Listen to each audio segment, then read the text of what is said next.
Somewhere off the coast of the mainland sits the mysterious Snaktooth Island. It's a colorful and compact place, and it could be a bottomless source of food with the creatures known as Bugsnax. They could feed the world, or they could all be a hoax. But as a journalist on the verge of losing their job, it's up to you to find out what's real and what's not. After receiving a film strip from the famed explorer Elizabeth Megafig about her incredible discovery, you set off in an airship for the island and quickly learn this won't be the simple story you thought it would be. Elizabeth is gone, and her partner Egabel hasn't been seen for days. Without their fearless leader around to catch Bugsnax, the residents of Snaxburg have gone their own ways and scattered to the far reaches of the island. After meeting Filbo, the near-useless mayor pro tem of Snaxburg, you save his life with some strabbies and agree to help reunite the community and find Elizabeth. Completing either of those tasks will require catching a lot of Bugsnax. Unfortunately, Filbo isn't so good with wrangling these little critters up. In fact, nobody else on the island bothered to learn how besides Lizbert. But you can do it, and throughout your journey you'll be given an expanding set of tools to catch the 100 different Bugsnax that populate the island.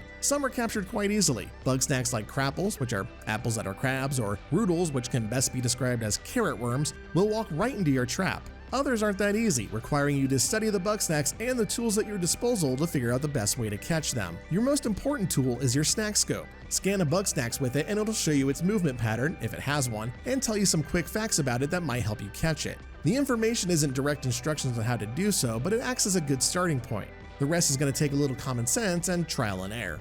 What you'll quickly learn, however, is that there are actually very few different strategies required for catching Bugsnax. While there are 100 different ones around the island, as you advance further into the game, you'll start to notice some repeating patterns and reskins. Angry baked potatoes become angry loaded baked potatoes, for instance. While these alternative versions of the snacks can vary in how aggressive or fast they are, they're generally captured in the exact same manner, resulting in a game that really doesn't have a difficulty curve. By the time I reached the final section of the island, I only needed to observe a Bugsnax for a few seconds before I figured out what I need to do to catch them. There are some giant Bugsnax that aren't that simple, but for the sake of completing the story, you really only need to rely on a small handful of tactics. So if you really want a challenge, try and 100% the game. You'll also have to hope the AI and physics don't screw up your solutions. I had several Bugsnax get stuck on level geometry throughout my playthrough, requiring me to leave the area so they'd reset. With load times the length they are on the PlayStation 4, I rolled my eyes every time it happened. Bugsnax also don't necessarily act in the ways you'd expect them to. When trying to catch a crawling frozen popsicle, I caught it on fire and watched as it would run back and forth between the edge of the ocean and a coconut tree, never fully going into the water to extinguish itself. Despite how cute the Bugsnax are and how they squeak their name out of the PlayStation controller speaker every time you catch one, I was far more interested in learning all I could about the residents of Snaxburg. They are incredibly well written and voice acted, each with their own unique personalities, goals, and relationships with the others.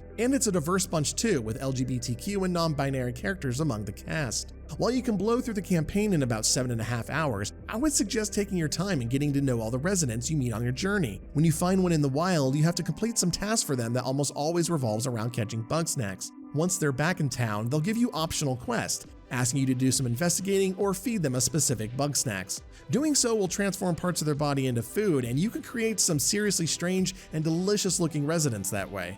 Seeing how silly I can make them was a delight for sure, but it's their personalities that I enjoyed most in our interactions. I have to say it's been a while since I played a game where the cast of characters was so good it elevated the rest of the experience, but that's where I am with Bugsnax, because they're brilliant, and the concept behind Snaktooth Island is equally brilliant. It's just the actual gameplay here, catching all those snacks, isn't quite compelling enough to match that brilliance. For more news, written reviews, and features, please check out Destructoid.com.